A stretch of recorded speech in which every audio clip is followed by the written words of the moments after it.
Hi Niels, this is our first video. Yes, it's our first video in English, right? We already did 20 or 30 in German, but who understands that? Yeah, who understands that in the US? Actually, I've been asked by a couple of people in Germany, couldn't you do more videos? Mm-hmm. So for those of you who speak German, this is kind of a succeeding series. Yes. And for the English speaking people, this is our premiere. Yes. Right? First season in English, second season in German. Yeah. So season means that we're going to try to limit this to a chewable amount of time for you. I don't know what this means, but we'll see. I think the 40 seconds is already over. One of the things we want to talk about is your book, Organize for Complexity. Mm-hmm. And I think even Amazon.com holds that, right? Yes. And it's pretty cheap. So if you're, when do I buy it? What's the target group? What's the topic? Yes, Organize for Complexity, the basic assumption of the book is that management, the social technology, is dead. It's a zombie technology, so we need to build smarter organization to see all that new work, better world, digital economy stuff really happening in practice of organizations, large and small.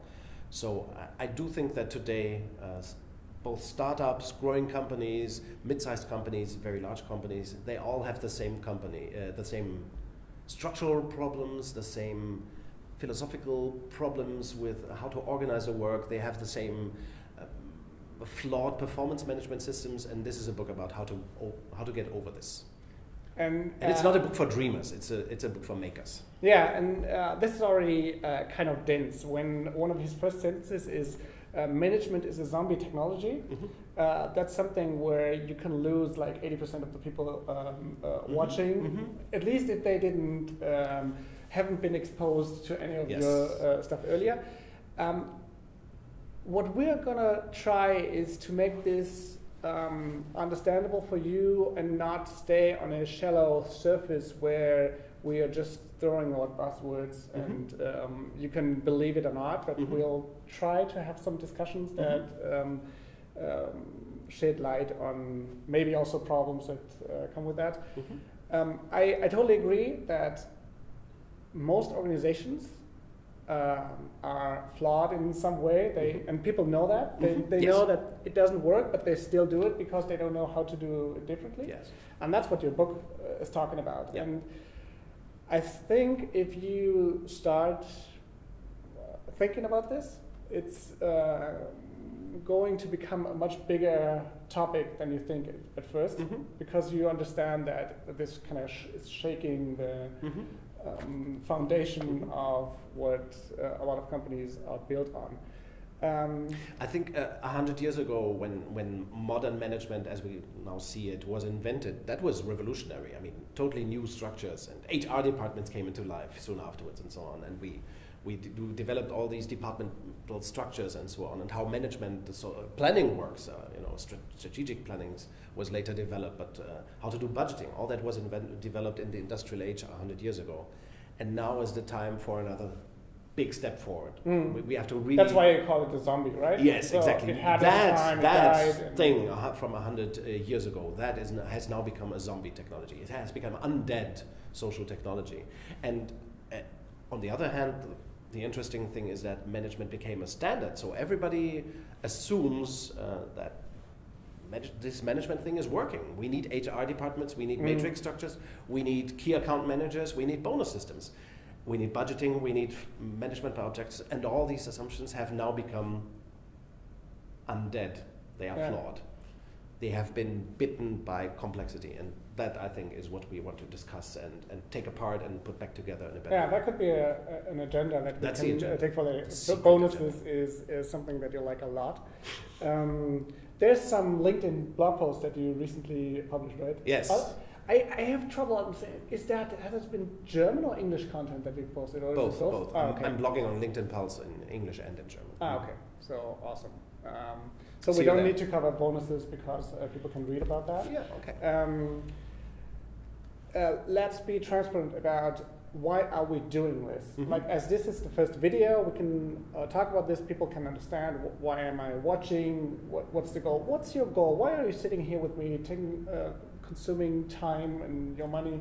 What do you want to accomplish? Well, I think this message that organizations are built on an obsolete social technology, that's very important, and I've been on this mission for a long time already, starting 13 years ago when I joined the Beyond Budgeting Roundtable, a movement that was built to overcome the obsolete planning practices and budgeting practices and capital allocation practices that most companies have. So I've been on this journey for 13 years. This is my 4th book overall, and the first I published in English, and what I sense is that now the time is here that people are getting really interested in organizational transformation. The tipping point. The Malcolm we are getting there. We're not yet there, because the tipping point will be when we say, well, that other company across the street, they transformed themselves, so it's real. I believe it. We have to do the same. I totally agree. It is easy. We're not there. I was just citing Malcolm Gladwell. We are sensing exactly. No, it's you're totally right. When I started with this work and talking about the obsolescence of planning and budgeting, I said planning is either unnecessary or deadly, toxic, and people just shook their heads and said that's impossible. And now everybody has a feeling that there's something true in it. We have to overcome the silo structures. We have to overcome centralization and command and control. That's pretty much accepted now. Yeah. So the question now, and I think we have a lot to talk about that, is how to make it happen. What to contribute, how to start it now. One of your goals is to shed light on this topic. What's your personal goal? What do you want to reach commercially? What's what the viewer should do? The viewer should. I want the viewer to buy the book and read the blog posts.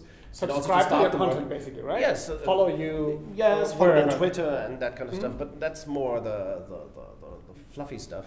My personal aim is, I believe that every organization can transform itself in just 2 years, independent of size and industry and age. So every organization can be transformed from command and control to rapid, cool, fast, highly agile, beautiful, gorgeous, admirable, adorable, and alive. I'm smiling because 2 of our customers, one is Deutsche Bahn in Germany, and the other is Amtrak in the US. So both running railways, and when we talk to them, it's let's see. They cannot believe that change is fast, and actually. Our understanding of how to arrange change, implement change, and orchestrate change is also completely flawed. We believe that profound change takes more time than superficial change, and that's just not true. The question is how to do the change, and in order to create faster, more dramatic, profound change, we must work the systems, the organizational systems we have more intelligently. We have to flip the systems, so to say. That is fast and it's very economic because we don't have to, I don't have to change your mind for you to change. If we are Deutsche Bahn, 200,000 employees, or Amtrak, not sure, 100,000 employees maybe? Amtrak is, I think, like 25,000 only. Oh, okay. And Deutsche Bahn is, I think, 350. Yeah. So trains in America is a more difficult topic. It's a tiny business. But look, if you have a company with 35,000 employees, that's quite sizable already. And you will never get to transform your company, make it cool, make it googly, or however you define cool. You will never make the change if you try to change each employee's head individually. We have to change the system so that people can adopt to that changed system, and that is fast. You also have a blog post on that, like flipping change management kind of things. Like you may want to search for that on his LinkedIn pulse. Let me share something about our goals for these videos. So when we talk about social intranet based on Atlassian Confluence, for example, or modernizing software development processes with our customers, we inherently get to a point where the question about why should I be doing this like that Yes. Yes. It's easy to buy the tool, but why are we doing this? And then we were talking about how you do that, and then they ask, why should I give all the transparency to people? Why should I? Yes. Transparency is a big issue, I think. Yeah. Why should I trust all these people? Yes. How open should the system be? And you inherently come back to, did you ever read Niels Pflaeging? Did you hear about what modern org physics is about? Mm-hmm. And people basically don't know. Mm-hmm. They are just, I think ignorant is too negatively connoted. They just don't know yet. Mm-hmm. And I always stumble upon, I don't want to sell you business consulting now like Niels does. Mm-hmm. Maybe you want to read this book mm-hmm. or book a workshop with Niels or follow him and read everything he's publishing. And I think what we do is more about the how. Like, mm-hmm. how do I actually do that? Because I inherently, if you want to put our vision into clear words, I would say success is only built by teams. There's no individual that can be successful on a larger scale. Yes. Mm-hmm. Individual performance is a myth, actually, so we have to... I think you're further there. I would just say, like, teams can be successful, mm-hmm. and teams need software. That's something that you don't say. Yes. That's something I believe in. They need communication architecture tools. And mm-hmm. And then, so we know about the how, but if you don't know about this why, you're doing that in an incorrect way, and come back to me and say it doesn't work. The tool doesn't work, and say no, it's the way you work. It doesn't work with like intended. Yes. And okay. So you cannot implement a social intranet or a wiki half-heartedly. That doesn't work. You have to do it with the full, with full conviction that this is necessary to accomplish more performance, to become a better company. Yeah, and it's pretty difficult to deploy a wiki to get better control of your people. Yes. Because then they're going to be unlikely to share their knowledge. I think one of the things that we might discuss, and that is crucial, is that the traditional way of achieving control is top-down, through bosses. Now, a social architecture or a social communication tool, it creates a new kind of control, social control, by peers, by groups, by creating social density. So implicitly, what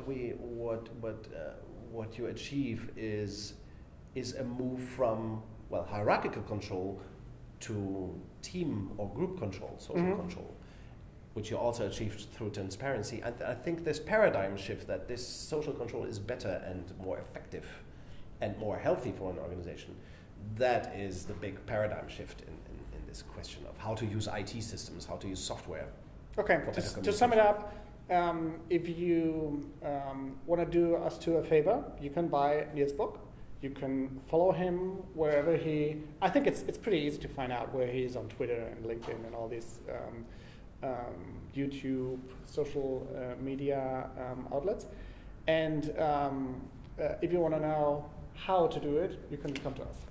Okay, so much about the first video, okay? Yes.